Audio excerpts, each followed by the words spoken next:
ئێمە یەک گوشەمان هەیە ناتوانن لەگەڵ پارتی ناتوانن بۆ پارتی خودای لەگەڵە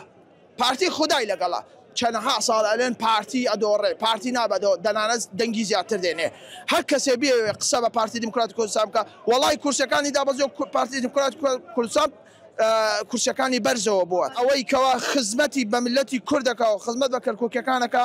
تەنها پارتی دیموکراتی کوردستانە شعرێکی مامۆستا هەیە فەرمێ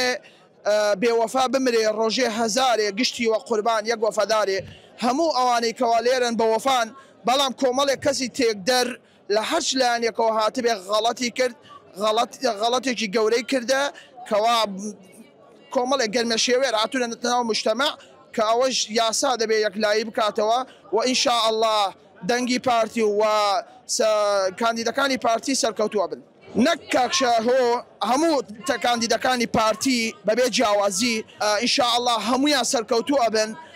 لەسەروی هەمویانەوە جەنابیان لەبەرەوەی خزمەتیان هەمویان خزمەتیان بە ملەتی کورد و کەرکووکی کردووە بەڵام دەبێت خزمەتەکانیان زیاتر بکەن.